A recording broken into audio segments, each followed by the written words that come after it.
A morte de Herodes. Ora, havia séria divergência entre Herodes e os habitantes de Tiro e Sidom. Porém, estes, de comum acordo, se apresentaram a ele, e depois de alcançar o favor de Blasto, que era um camarista do rei, pediram reconciliação, porque a sua terra se abastecia do país do rei. Em dia designado, Herodes, vestido de traje real, assentado no trono, dirigiu-lhes a palavra. E o povo, versículo 22, clamava: é a voz de um Deus e não de um homem. No mesmo instante, um anjo do Senhor o feriu, por ele não haver dado glória a Deus, e comido de vermes expirou. Entretanto, a palavra do Senhor crescia e se multiplicava, e Barnabé e Saulo, cumprida a sua missão, voltaram de Jerusalém, levando também consigo a João, apelidado Marcos. E aqui encerra-se a história de Herodes. Vamos orar aqui. Feche os olhos, em nome de Jesus. Pai, obrigado, Senhor, porque o Senhor até aqui, até esse momento, o Senhor tem estado conosco, Senhor. Obrigado pelo Teu Espírito Santo que nos conduz.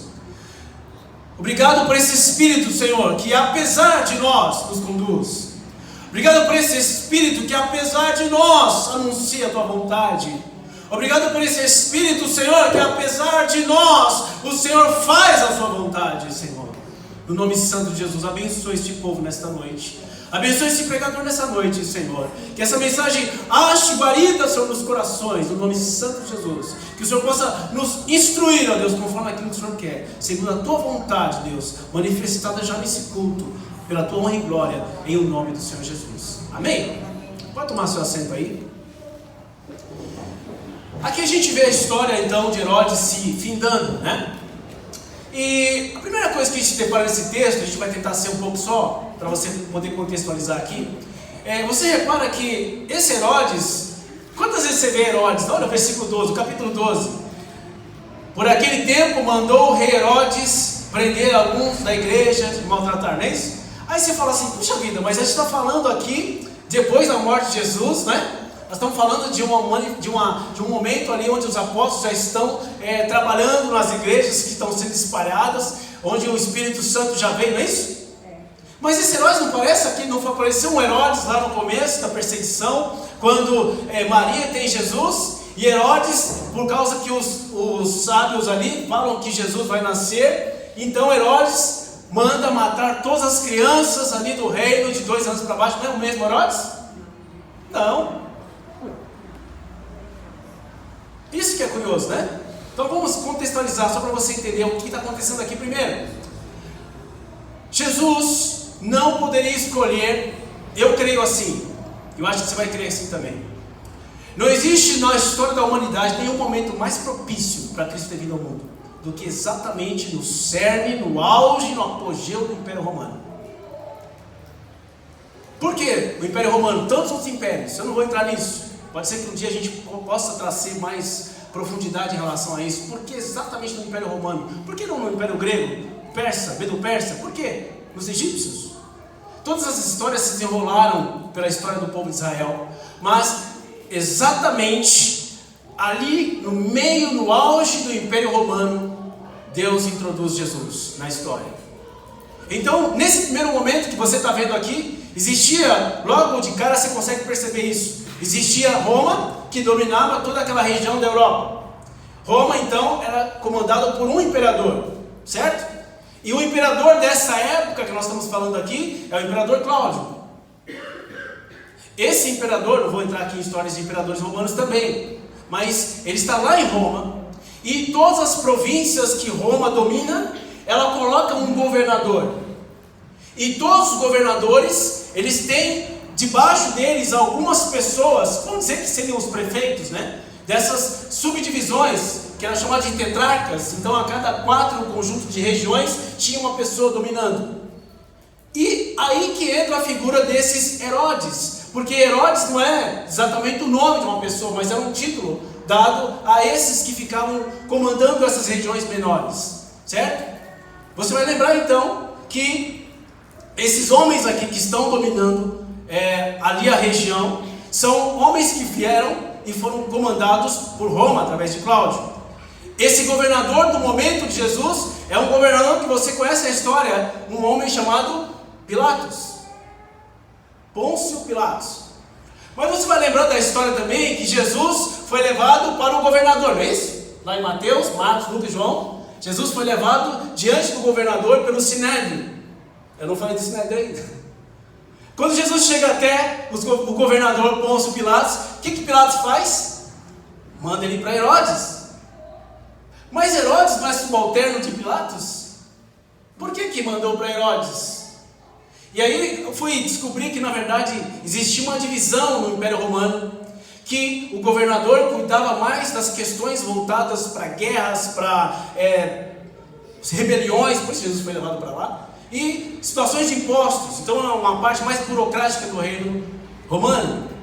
Enquanto que os Herodes, que foram se desenvolvendo aí, saindo vários ao longo dessa história, eles cuidavam diretamente, aqui no caso de Israel, voltado mais para as questões religiosas. Então, estes Herodes que também nomeavam um sumo sacerdote. Por isso que você vai ver lá no Sinédrio, Anás e Caifás, que são pessoas de uma estirpe judaica, mas que conseguiram apoio de Roma. E eles são, quando eles chegam diante de Herodes, eles vão falar que Jesus usurpou, está querendo usurpar o rei, não é isso? Ele fala assim, ele está dizendo que ele é rei, porque só podia ser um rei. Herodes, naquele momento ali. Por isso que o texto vai dizer exatamente no capítulo 12, naquele tempo o rei Herodes aparece como rei aí, porque na verdade ele é o governador daquela província, responsável, né, pela administração daquele local, tá? Só para você poder contextualizar ele. E esse Herodes que nós estamos falando, ele também tem uma importância aqui para a gente poder entender.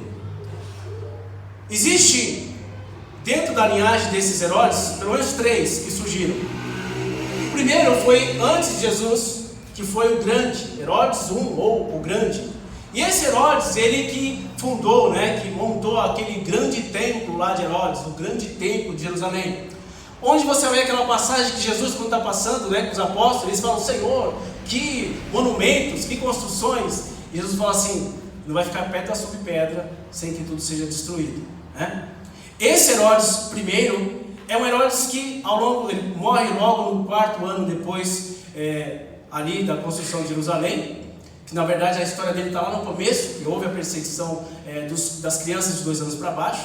Esse Herodes, na verdade, ele teve alguns filhos, e esses filhos não conseguiram comandar o reino, tanto que o neto dele, agora esse segundo Herodes, que é um cara chamado Antipas, ele surge na história. E esse Antipas é aquele que Jesus foi levado até ele. Esse Antipas é aquele, né, que manda decapitar João, o evangelista. E esse homem também saiu ali de cena e entrou agora o sobrinho dele, que é esse Herodes do capítulo 12 que nós estamos falando. Não tem Herodes, né? São 3 Herodes. Esse Herodes aqui é o Agripa I, que é esse Herodes que é o neto, na verdade, do primeiro grande lá que surgiu no começo da história judaica. Por que eu estou dizendo isso? Porque agora a gente começa a ver nessa introdução desses 6 versículos que o texto leva esse homem e conota uma situação para ele muito trágica. E o texto aqui é claro dizendo que ali Deus coloca sobre ele uma condição. E eu já vi assim várias igrejas, controlando meu tempo aqui, várias igrejas que falam assim, irmão, tem que dar glória a Deus. Vai igreja, você precisa dar glória a Deus. Olha lá o que aconteceu com Herodes. Porque não deu glória a Deus, não é isso que está escrito no texto? Aqui, ó. Né? Versículo 23. No mesmo instante, o anjo do Senhor, por não haver dado glória a Deus, com diversos expirou, né? Tem igrejas aí, olha, eu estou te falando, igrejas pentecostais que falam que você tem que dar glória a Deus, meu irmão. Tem até música, exatamente. Tem isso aí. Aí eu fiquei pensando, por que Deus colocou esse texto na história? Eu não sei se a gente vai conseguir Mas esse texto aqui tem uma profundidade muito interessante. Você percebe no versículo 20 a introdução de dois povos, Tiro e Sidom. Aí eu fui pensar assim, por que Tiro e Sidom aparece tão jogado na história aqui? A fome está por todo canto, não é só em Tiro e Sidom. O império do reinado do imperador Cláudio é marcado por uma fome generalizada no reino. Aí eu fui pesquisar sobre esses povos, e eu percebi algumas passagens onde Sidom aparece. A primeira passagem foi quando, ali ainda no começo dos reinados ali, que Jerusalém foi destruída, e Salomão precisava reconstruir Jerusalém. Então Sidom, pelos reinos ali, permitiram e concederam e doaram as madeiras para reerguer os muros de Jerusalém. É a primeira conotação boa, positiva que a gente vê desses povos, Tiro e Sidom. Eles eram habilidosos com manuseio de madeira. E é tanto que essa região ali é onde está o Líbano. E aí é tanto que tem a história que é o cedro do Líbano, é o melhor. Então todo esse contexto tem essa ligação com o Velho Testamento, onde a primeira conotação que a gente vê é que de fato eles ajudaram Israel. Mas a gente começa a correr pela Bíblia, e a gente chega no livro de Ezequiel. Ezequiel capítulo 27 vai tratar agora Sidom e esse povo de Tiro de uma maneira onde Deus está repreendendo eles, porque pelo fato de Jerusalém estar sendo agora pelo profeta levada cativa, dentro do coração deles, quer ver? Segura aí, vamos lá, só para a gente ver isso aqui. Abra comigo lá, Ezequiel, segura aí, Ezequiel capítulo 27, Isaías, né? Jeremias, Lamentações, Ezequiel.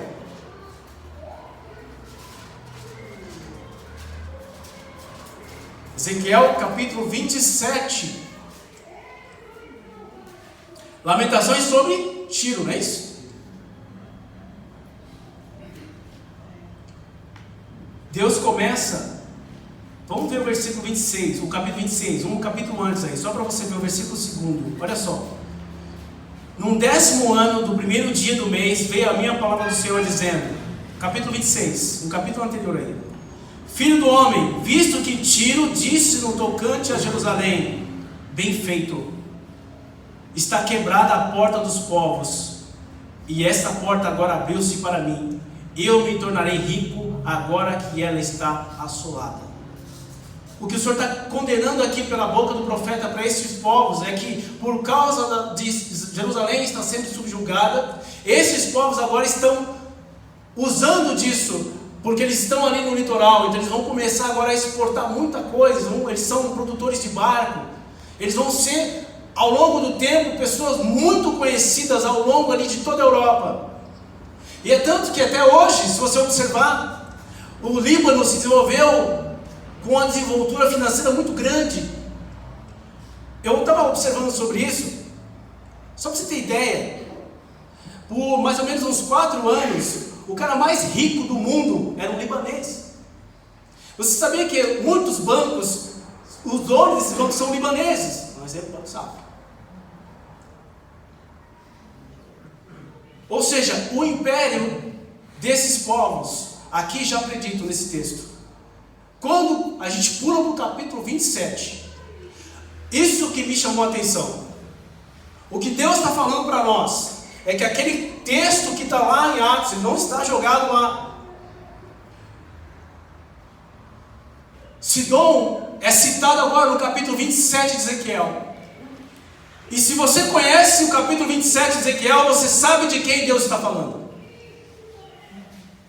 Quantos já leram? Capítulo 27 de Ezequiel. Capítulo 28 de Ezequiel. Já leram?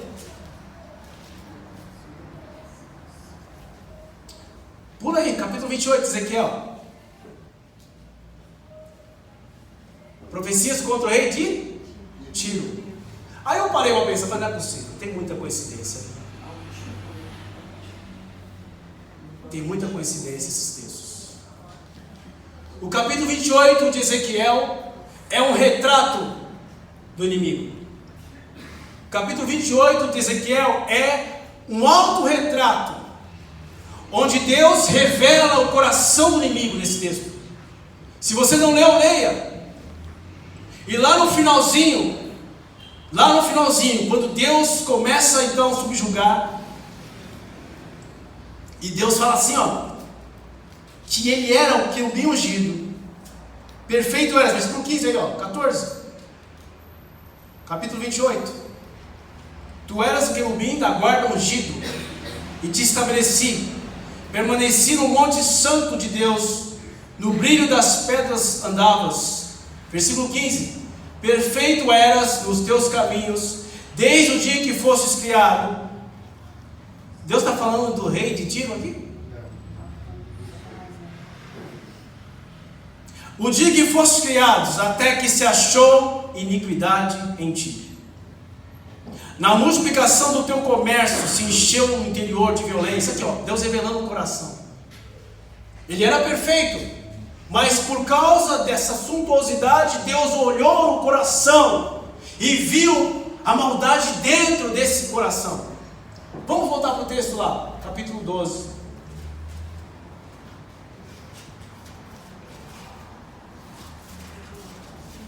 Agora a gente está aqui num texto, Atos capítulo 12,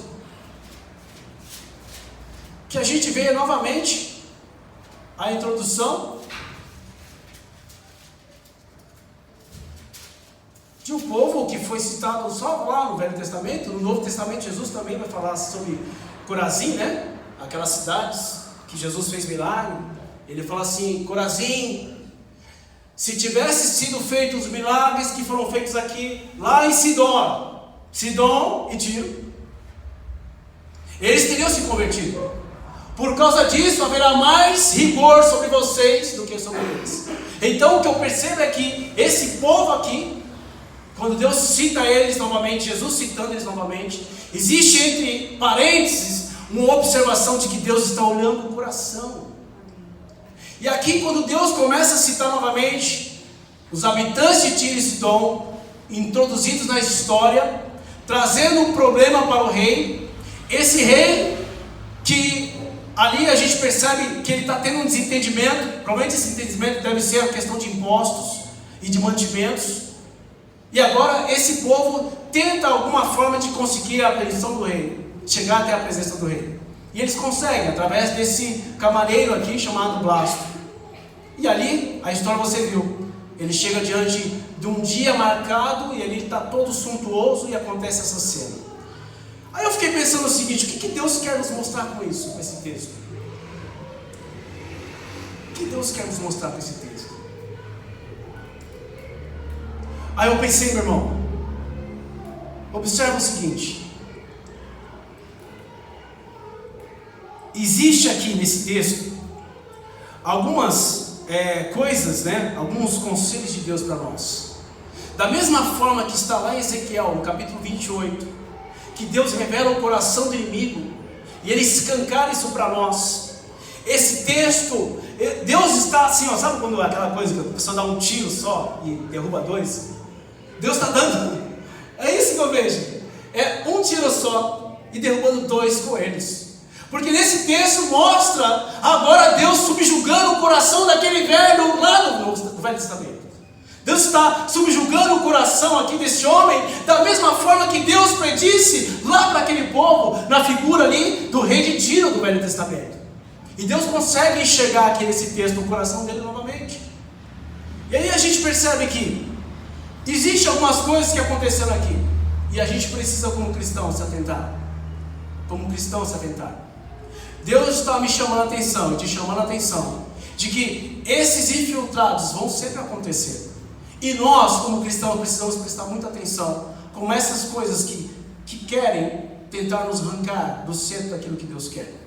Porque observa só, o primeiro ato que acontece aqui é um ato de, talvez, um suborno, ou alguma coisa dessa forma que essas pessoas conseguiram com o camareiro do rei. Porque o texto fala que eles não conseguiram acesso ao rei. E o texto fala que eles conseguiram acesso a esse camareiro chamado Blasto. E este Blasto conseguiu então marcar uma reunião com o rei. Como pode ter sido isso? Talvez só uma conversa, talvez não. Mas eu entendo nesse texto que algo foi muito mais sério, porque se o rei está com muito ódio e raiva desse povo, um camareiro não ia conseguir simplesmente marcar uma reunião com o rei. Se não tivesse algo muito sério envolvido, talvez um suborno, alguma coisa assim. E ele empenhadamente conseguiu isso. Então, o conselho para nós é: não se deixe vender por qualquer tipo de interesses. Esses interesses ocultos que estão nesse texto. Observa que existe fome, que existe um problema real. Está entendendo? Existia fome, sim. Existia um problema real em Sidom. Pode ser que os impostos estavam muito caros lá em relação à condição que eles estavam vivendo. Existia uma reclamação. Ora, existe um pleito. Eu e você podemos ter questões, certo? Pode ser que as coisas que eu preciso fazer, você também. Pode ser que a gente passe por situações que de fato existe uma necessidade real. E ela é. Mas eu preciso ir pelos meios certos. O que Deus está mostrando para nós nesse texto é que existe um caminho tortuoso e eu não posso entrar por ele. Eu não posso ir por esse caminho. Maldito aquele que aceitar suborno para ferir uma pessoa inocente ou subtrajar um direito. E todo o povo deve dizer amém. Foi uma lei que Deus estabeleceu na Deuteronômio. Agora, pois, seja o temor do Senhor convosco. Guardai-vos de fazer, porque não há no Senhor nosso Deus iniquidade nem acepção de pessoas, e Ele também não aceita subornos. 2 Crônicas 19:7.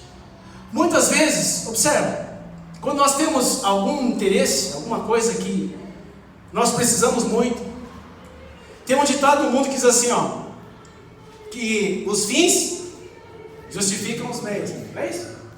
Então não importa qual seja a forma, desde que aquela necessidade seja real, não é assim? Mas isso não vale para nós. Isso não vale para o cristão, infelizmente não vale para nós. Existem coisas que nós passamos, meu irmão, que você olha e fala assim, Deus, mas que injustiça. Mas diante do Senhor, todas as coisas, isso eu falo muito com minha esposa, diante do Senhor, se existe um versículo que tem que estar na sua mente, é Romanos 8:28. Se existe alguma coisa que todos os dias você tem que falar para você, é que todas as coisas colaboram para o bem daquele que ama a Deus. Todas as coisas corroboram para o bem daqueles que amam ao Senhor, aos que foram chamados para um propósito de Deus. Talvez você não entenda agora o que está acontecendo, mas existe um propósito lá na frente que você vai ver. E você não precisa de meios subterfúgios, não precisa de alianças, não precisa de favorzinhos para você conseguir isso. Esses homens foram através de um meio para conseguir acesso ao rei. Mas aí, quando eles chegam diante do rei, o que eles fizeram? Eles deram um desperto. Há mais ou menos alguns anos, aqui, uns 20 anos atrás, nessa história, existia um imperador chamado Júlio César. Existia muita guerrilha no começo da invasão romana. O que esse imperador fez? Ele instituiu uma coisa chamada Pax Romana, que era a paz em todo o Império Romano. Era uma lei que ele estipulava e fixava que teria que haver paz em todo o Império Romano. Então, quando eles chegam esses aqui, de Tiro e Sidom, diante do rei, esse é o versículo 20, olha só. Olha só a parte B do versículo. Porém, esses de comum acordo se apresentaram a ele e depois de alcançar o favor de Blasto, camarista do rei, pediram reconciliação. Algumas versões dizem, pediram paz. Então eles estão usando o subterfúgio de um imperador que já foi decretado, que era para eles estarem em paz com esse imperador romano. Aí eu fiquei pensando assim, puxa vida, por que eles estão fazendo isso? Por que eles estão pedindo, usando de uma lei que foi estipulada pelo próprio Império Romano? A gente sabe que a figura dos imperadores romanos é uma figura muito cruel. E a gente sabe que todos os povos que não eram judeus, todos os povos que não eram romanos, eram tratados com muita crueldade por esses imperadores. Então esses de Sidom aqui e Tiro, eles querem entrar debaixo da complacência do rei, para que eles também não sejam subjugados por esse mesmo imperador. E usaram então desse subterfúgio de voltar-se a uma lei que já existia. Aí eu fiquei pensando assim, Será que a gente também não é assim? A gente muitas vezes age da mesma forma. Quando você chega diante até do Senhor mesmo, e a gente começa a abrir o leque das nossas razões, é só eu fazer. A gente começa diante do Senhor, mas Senhor, olha isso, mas o Senhor diz na tua palavra isso. A gente começa a falar, dialogar com Deus, querendo trazer a nossa razão diante do Senhor. Não dê uma de esperto, meu irmão. Não tente fazer com que as suas questões possam dobrar o coração de Deus. Eu estou pregando aqui nessa noite, dizendo que Deus tem complacência das nossas misericórdias, das nossas misérias, e Ele tem misericórdia sobre isso. Que antes que você fale, antes que a sua voz venha, Deus já sondou o seu coração. Lembre-se lá daquele homem que Deus cita no Velho Testamento, o rei de Tiro. Quando Deus sonda o coração daquele rei, e na figura daquele rei, Deus traça ali a imagem do inimigo para nós hoje. Da mesma forma, Deus olha para o nosso coração. Você não precisa ficar inventando situações diante do Senhor. Você não precisa se resguardar sobre legislações. Você não precisa tentar resguardar direitos diante de Deus. Simplesmente, quando você chegar diante do Senhor, você tem que se portar como alguém que precisa da graça dEle, que você se rende totalmente a Ele, que você está submisso a tudo que vier da parte dEle, bom ou ruim. Porque é muito fácil a gente querer o bem do Senhor. É muito fácil dar glória a Deus quando tudo vai bem, meu irmão. Eu quero dizer o exemplo do William aqui, é difícil demais. Como é que eu dou glória a Deus sobre isso? Como? Por isso, quando as coisas estão boas, você tem que mais que gloriar mesmo. O pior do crente é isso, que quando as coisas estão boas, ele rouba a glória de Deus. Então está falando disso. O que você vai esperar? Que as coisas entornem, que o caldo entorne para você dar glória ao Senhor? Ou enquanto a coisa está boa, enquanto esse louvor aqui não seja realidade na sua vida, enquanto a sua despensa está cheia, então glorifique ao Senhor e não roube a glória dEle, porque tudo que vem sobre a sua vida depende do Senhor. Amém. É disso que esse texto está tratando nessa noite. Não espere um dia mau para você falar assim, Deus. Não espere um dia mau para você dobrar os seus joelhos, meu irmão. Não espere um dia mau para você lembrar que existe um Criador, que existe um Deus sobre todas as coisas. Não tente dar uma desperto. Aí Paulo vai falar aqui, 2 Coríntios. Antes rejeitemos as coisas que por vergonha se ocultam, não andando com astúcia. Sabe o que é astúcia? Nem falsificando a palavra de Deus. Assim nos recomendamos a consciência de todo homem na presença de Deus pela manifestação da vontade dele. Paulo está dizendo assim, eu sou uma carta branca, vocês estão me vendo totalmente transparente. Recomendamos a nossa consciência diante do povo. Não usamos de astúcia. Sabe o que é astúcia? Lá em Colossenses vai dizer o seguinte, né? Cuidado que ninguém vos engane com filosofias e vãs sutilezas, conforme a tradição de homens, conforme o costume do mundo, e não segundo Cristo, porque nele corporalmente está toda a plenitude da divindade. Colossenses 2, 8 e 9. Eu preciso crer que em Cristo está totalmente a suficiência que eu preciso. E por causa disso eu não preciso de subterfúgios, eu não preciso de jeitinho, sabe, o jeitinho brasileiro, manda para o inferno isso aí, meu irmão.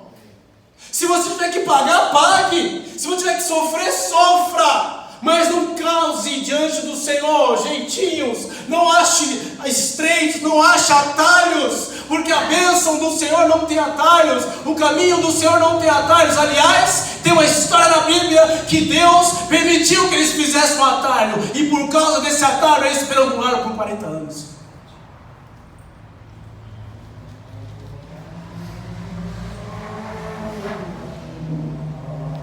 Deus quer te caminhar, Deus quer te trazer por um caminho de bênção.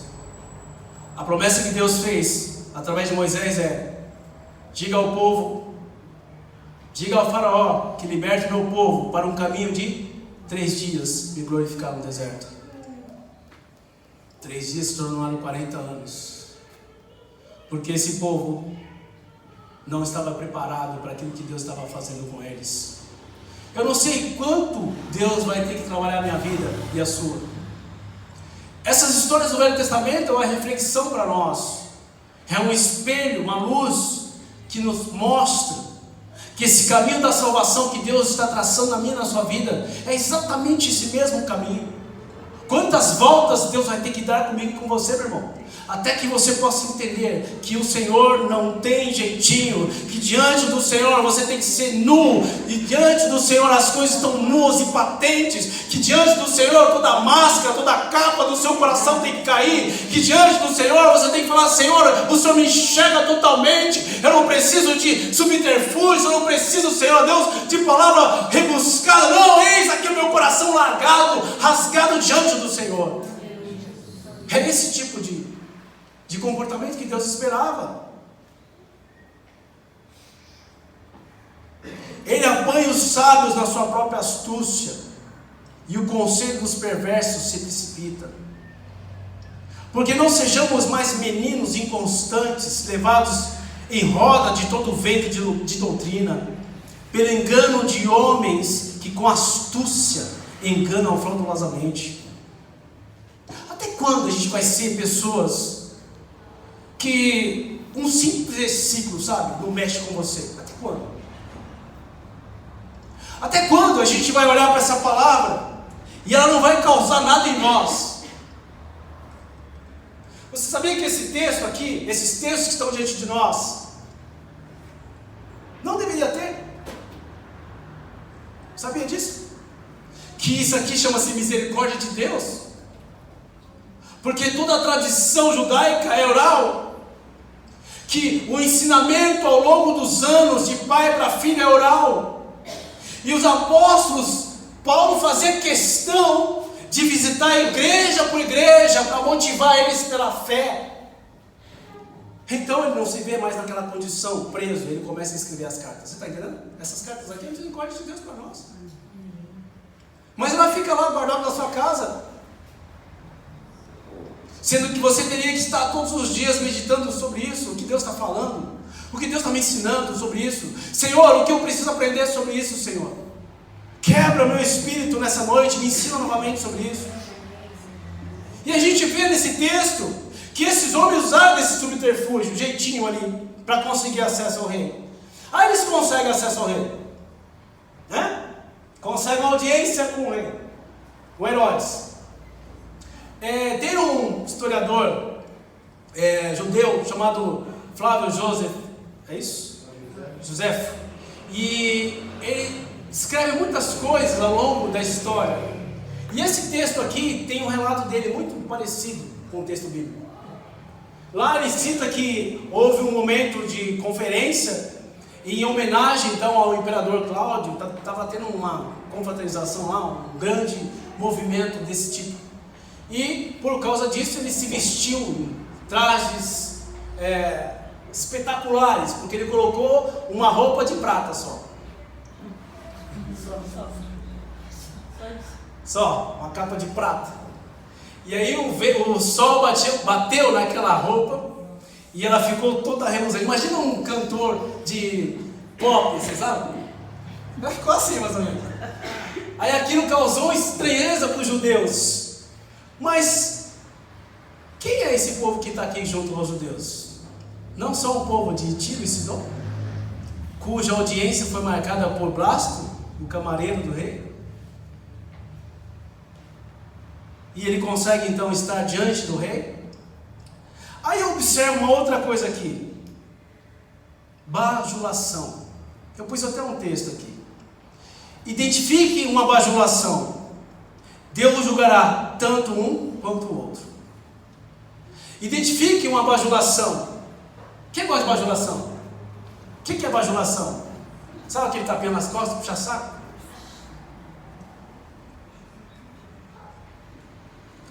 Deus vai julgar tanto um quanto o outro. Porque você quer provar alguém, a Bíblia diz assim, ó, você quer provar alguém? As pessoas são provadas, experimentadas pelo nível de elogio que elas recebem. Quanto mais exaltação as pessoas recebem, mais vai sendo evidenciado o coração delas. Sabia disso? Quanto mais holofote alguém recebe, mais o coração dela vai sendo exposto. E o que está no coração fica evidenciado. Então, cuidado com a bajulação. Cuidado com isso. Existem vários textos sobre essa questão. A gente percebe que esses homens tentaram bajular o rei. E eles falam aquilo: nossa, isso não é voz de homem, isso é voz de Deus. O problema do bajulador é que você pode até receber elogio, certo? Nós não recebemos elogios. O problema é como você recebe esse elogio. Então, o seu defeito está no outro, que ele continue no outro. O problema de Herodes aqui, retratando do Velho Testamento, é que ele expressa o mesmo coração daquele lá do Velho Testamento. Eras perfeito até que se achou maldade em ti. E Deus olha e vê que ele se agradou com aquilo. Deixa eu fazer um parênteses para você. Aquela moeda que questionaram Jesus, a dracma, falaram assim para Jesus: mas Senhor, e os apóstolos têm que dar impostos? Não é isso? Aí Jesus falou assim: me dê a moeda. Deram a moeda para Jesus. Ele falou assim: o que está aqui? César. Aí Jesus falou assim: então, dê a César o que é de César e a Deus o que é de Deus. Amém? Mas sabe o que estava escrito naquela moeda? Tem umas coisas que a gente vai pesquisando e você fica louco, né? Meu Deus do céu. Estava escrito assim, ó, na moeda: Augusto Tibério César, filho do Deus César.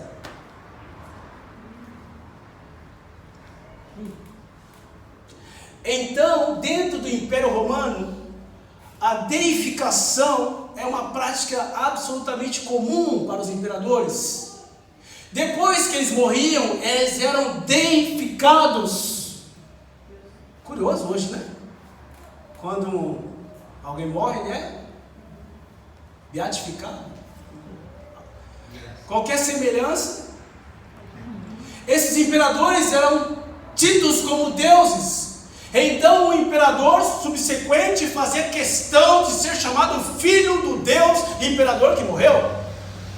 Esse então Cláudio, que nós estamos falando aqui, e Herodes, fazia questão de tentar subir, alcançar um posto maior e sim, ser tratado como Deus. Agora a gente está vendo um cara pequeno, que ainda é provinciano, que ainda não está lá em Roma, que ainda não é governador de toda a região. Ele é simplesmente das regiões ali da Judéia, e ele já está tendo o título de Deus. Isso entrou no coração dele. É tanto que falou: rapaz, nem precisei morrer. E Deus olha e enxerga o coração dele. Aí vem esse mal que o Senhor toca ali. Provavelmente a história diz, né? Que era uma doença que ele já tinha. E essa doença, eu até fui dar uma pesquisada aqui, eu falei com a Cida até hoje sobre isso. É uma doença que... Como é que é, Cida? Você que falou? Necrose, fascite necrosante o nome. Que é uma doença comum, um simples corte não tratado. Nós não sabemos o que aconteceu aqui, mas ele poderia ter se cortado simplesmente, não tratou aquilo e teve uma infecção, e essa infecção não foi tratada e ela se generalizou, e diz essa doença aqui que em 5 dias, se a pessoa não cuidar, ele necrosa todo e morre. Por isso que fala que o texto ali, né? Comido de vermes expirou, porque foi uma ferida aberta. E exatamente como mostra essa doença, ela vai necrosando. Acontece muito isso, estava falando com a Cida, em operações. Pessoas que passam por um procedimento operatório tem que ter um cuidado muito grande na recuperação, no pós-operatório. Mulheres que fazem cirurgias plásticas tem que ter muito cuidado no pós-operatório, exatamente por causa dessa doença, que são os micróbios comedores de carne. E a pessoa está viva e o negócio comendo ela, você pode isso. É exatamente essa condição que ele viveu aqui. E aí Deus o toca. Mas o que eu quero, para a gente encerrar nessa noite, meu irmão, por que Herodes Agripa I morreu? Por que ele morreu? Sim, o texto diz, porque ele não deu glória a Deus. Deus precisa de glória.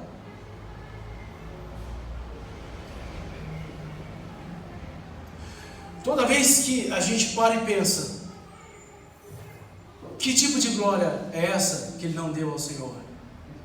Deus não precisa da minha e da sua glória, meu irmão. Deus não precisa do meu e do seu reconhecimento. Deus é Deus, Deus continua sendo Deus. O problema não está em Deus, porque não recebeu a glória. O problema está nele, que não deu a atribuição a Deus, que tudo pertence. Quando as coisas vêm sobre nós, a gente tem que perceber que quem precisa mais sou eu. Eu que preciso glorificar o Senhor. Sou eu que preciso abrir minha boca na hora do culto e louvar o Senhor. Deus não precisa do meu louvor. Entenda isso, esse homem aqui não atribuiu nada ao Senhor. Deus não ficou com dodói, com um probleminha porque ele não recebeu glória desse rei. Não, Deus não precisa de nada disso. Mas Deus contempla um coração que fala: Senhor, Tu és tudo para mim. Deus contempla um coração que fala: Senhor, tu és tudo para mim. Eu preciso do Senhor desesperadamente. Deus contempla esse coração. Esse homem aqui morreu porque ele não atribuiu ao Senhor aquilo que ele tinha, porque todo domínio, todo poder é dado ao Senhor. Jesus falou isso. Jesus não falou isso para Pilatos? Você não estaria me julgando se o Senhor não tivesse dado esse poder. Ou seja, o que vier sobre as suas mãos foi Deus que deu. Foi Deus que deu, meu irmão. Eu preciso agora abrir o leque da minha mente e entender o porquê. Pode ser que eu vou passar uma vida inteira sem entender o porquê, mas o que o Senhor quer olhar para mim, para o seu coração nessa noite e ver: ainda há glória para mim? Deus consegue enxergar no meio do seu coração glória a Ele, não importa qual a situação. Esse homem foi morto porque ele não entregou ao Senhor aquilo que pertencia a Deus. Esse homem foi morto porque ele foi sanguinário. Lembra-se do texto? Ele mandou matar Tiago, não é isso? E mandou prender Pedro. Esse homem foi morto porque a glória e a vanglória do ultraje que ele estava recebendo naquele momento. Esse homem foi morto porque Deus queria mostrar, acima de tudo, presta atenção nisso aqui. Esse homem foi morto porque Deus queria mostrar, acima de tudo, que não tem nenhum imperador, que não tem ninguém maior do que a ação do Espírito Santo que estava presente naquele lugar. Que não existe nenhum domínio que Deus não consiga quebrar, que Deus está dominante todo o tempo, que o Espírito Santo está atuante. Ele acabou de fazer um milagre, tirando Pedro da prisão, e esse homem é consumido diante de Israel, para provar que Deus está sobre todas as coisas. Deus está sobre mim e a sua vida, meu irmão. Deus não desistiu de ser Deus, Ele continua sentado no trono. O trono é dele, e ninguém toma e ninguém tira. Eu não preciso me preocupar quando eu olho para a minha miséria e falo assim: Deus precisa. Se você pensar isso, se um dia passar pela sua cabeça que você precisa, que Deus precisa do seu reconhecimento, que Deus precisa da sua fé, que Deus precisa que você o coloque entronizado. Tem um louvor assim: Senhor, te entronizamos, não tem? Você acha que Deus precisa disso? Deus continua sendo Deus, não importa se você crê, se você não crê, se você honra ou se você não honra, se você glorifica a Deus, se você não glorifica a Deus, Ele continua imutável. Mas eu preciso reconhecer o Senhor todos os dias da minha vida. Todos os dias Deus tem que ser entronizado, sim, dentro do meu coração. Todos os dias eu tenho que tirar a glória que está em mim, que eu recebo como bajulação, como puxa-saquismo, e entregar isso para o Senhor, porque todo domínio e poder e autoridade vem do Senhor. E se você está nessa posição, foi Deus que colocou você. Esse homem não reconheceu isso, foi isso que Deus pôs essa marca na vida dele. Amém? Amém. Eu queria orar com vocês nessa noite, que você possa entender que o domínio está no Senhor, que o domínio está em Deus, que Deus continua em pleno domínio. Se coloque de pé em nome de Jesus.